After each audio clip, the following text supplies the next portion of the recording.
Yo, yo, yo, it's your boy, the Barracuda, coming at you. Barracuda TV. This morning topic, we're going to discuss a few things that's been going on. And dry goods, beans and rice. Beans and rice. Start stocking up on your dry goods. Tractor Supply has the food grade storage buckets once again, and if you go online, Rural King, RURAL King, Rural King, they also sell them. If you stay near one, you're lucky. If not, you can log onto their website and they can ship you some food grade buckets. And that way you can store them in there, get you a few oxygen absorbers to keep out moisture, and you're good. And that rice will last indefinitely. White rice, not brown rice, only lasts about maybe a year or two, if I'm correct. But white rice lasts indefinitely. They have went inside of pyramids and other little huts and found rice and cooked it, and people ate it and it was still good. So rice can last indefinitely. You just got to make sure you store it right so it doesn't go rancid and you eat it and you get sick and your ass die. Next, sugar and spices. Sam's has the 25-pound bag of sugar for like $21. I think it's $20.98 or something. So I just rounded up 21 bucks. That would be something to get, because sugar and all that stuff used to be traded or bartered back in the day. It was just as good as precious metal. Your salts and spices, same as well. Next, get you a bin or some totes. And every time you get paid, because people have vices, and in the event of a grid down scenario, people are not going to be able to get those vices. So people that smoke cigarettes, people that need that fix of alcohol, candy, excuse me, those vices will become something that people want. I got a bin where I keep Black & Milds, Marlboros, Cools, American cigarettes, whatever the case may be. Because in a grid down scenario, and a motherfucker got a fix for a cigarette, he just gonna want a cigarette. He ain't gonna give a fuck about if it's a damn Pall Mall Red without the filter, or Pall Mall Gold, or Cool, Marlboro, Newport Kings, Newport Slims, whatever the hell they sell. They not gonna give a damn. They just gonna be happy to get that tobacco fix. I also go out and buy some dip. I got jars of his Copenhagen and all that other shit.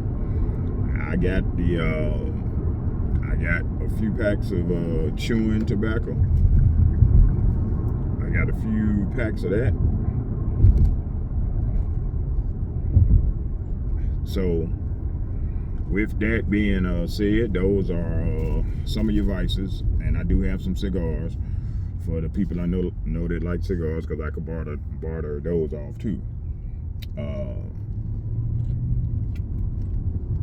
You can keep rounds. Like now, next bartering item to go in a tote is noodles. Somebody who has it prepared. You got your ramen noodles. You can go buy the ones in the cup already, or just the packs, and let them figure out how they're gonna heat that shit up and eat it, because they should have been getting prepared just like you were. Next, let's talk about possible scenarios in a grid down scenario caused by either a CME, which is a coronal mass ejection from the sun, and since we are in a solar maximum right now, that's a possible chance. We have been hit by one before. We just wasn't dependent on electricity and electronics like we are now, and that was the Carrington event. I want to say happened back in the 1800s. You can Google it and see what happened. If that same thing happened today, we would probably be out.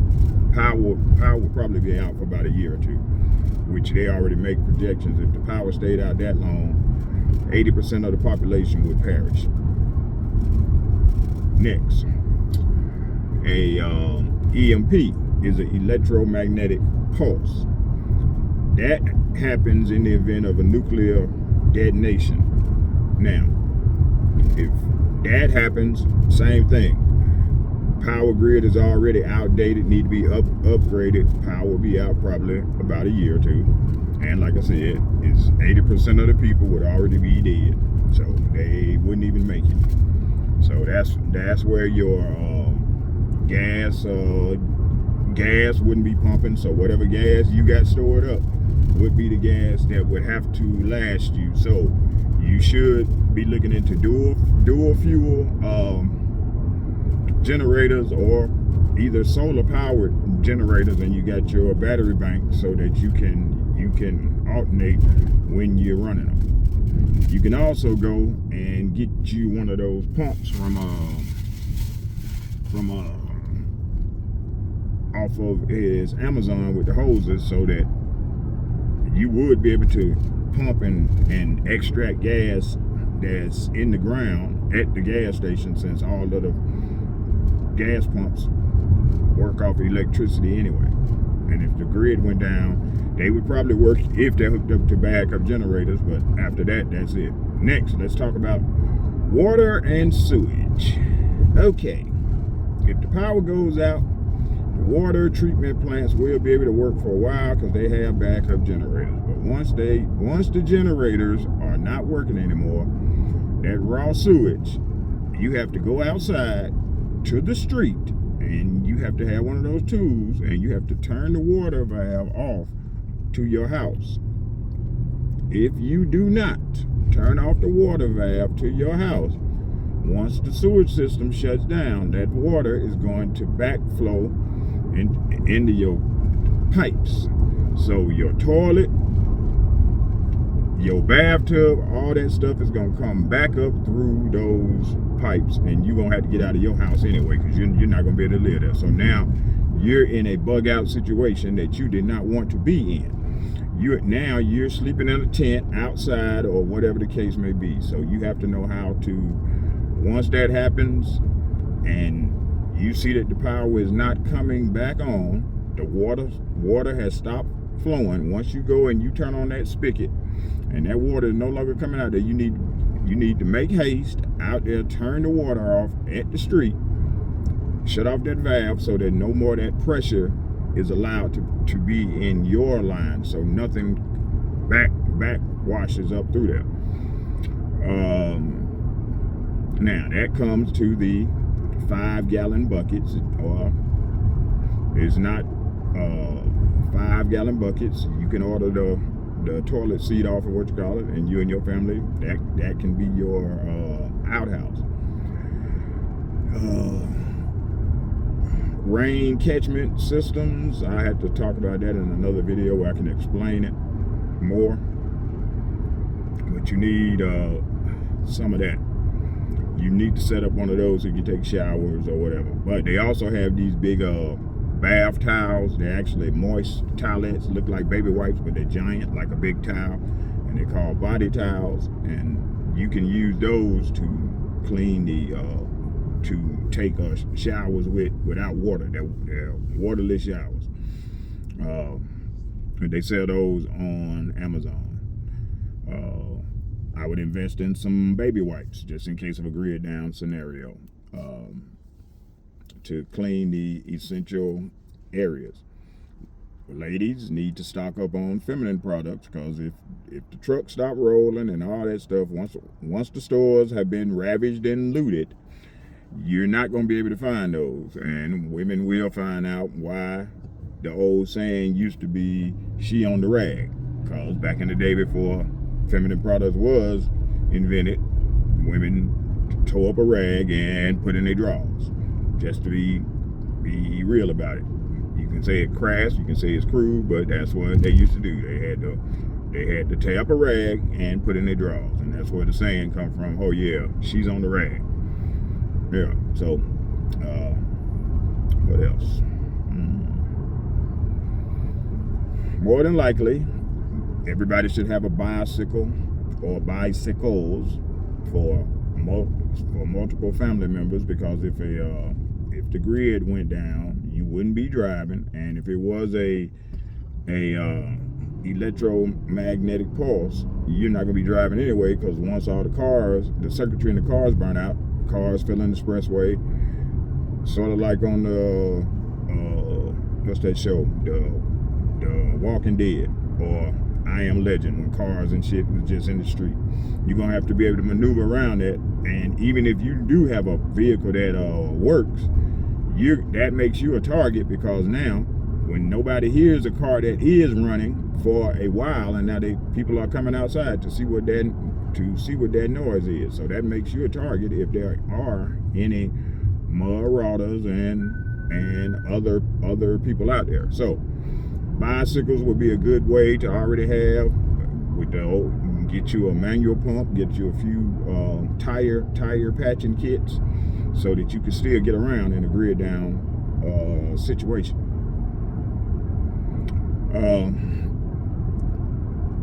Next, you need to be stocking up on ammo. From the information I got from a ammo insider,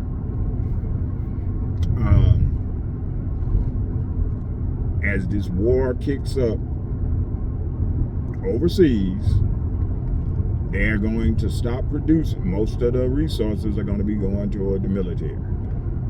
So you need to be stocking up now, because once the market for the civilians, that's whatever's sitting in the warehouses or whatever, they're still going to put it out, but not at the same numbers they were. Remember during the pandemic, before, you was going in the store and ammo was scarce. It's about to get the same way if the flag goes up and everything happens. Next, 50 F-35s have been sent overseas to Europe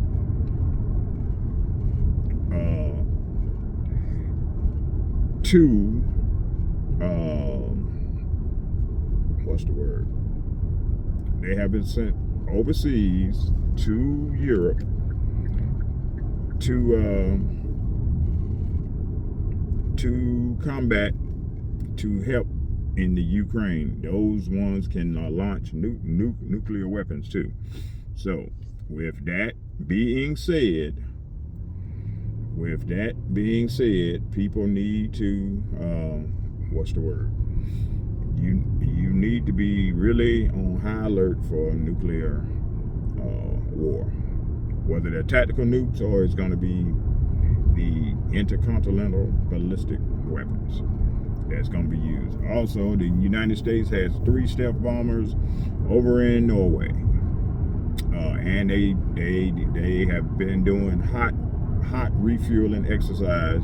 That's where the stealth bomber lands, leaves its engine on, and they refuel it on the ground. They're not refueling it in the air, because the stealth bomber is invisible to radar, but the refueling plane is not. So if it pops up on Russia's radar that there's a refueler up there, but they don't see any other plane, and they know to target or send fighters up that way, because more than likely the stealth bomber is in the air getting refueled. And since they don't want that plane to get shot down or damaged, they're starting to practice landing it on the ground, refueling, and letting it go back up. So, next, targets. Some targets doing a nuclear strike. If you live near an airport that has a runway of 2 miles or better, it's getting hit, because all those are considered to be military targets. Because even if it's a civilian airport, the military can land at those airports in the event that the military base airports get destroyed. And the stealth bomber requires a long runway, like most of the military planes require a long runway. So if you stay near a airport with a 2-mile runway or better, you need to have a evacuation plan that gets you out of harm's way, so you and your family know what to do. Next, if you have kids that's in college, and let's say your kid is in college out of state when shit hits the fan, do you have a plan to get your child from college. I mean, if the power goes down, you can't drive down there and get them. So do you have a plan once the warning signs are, happening?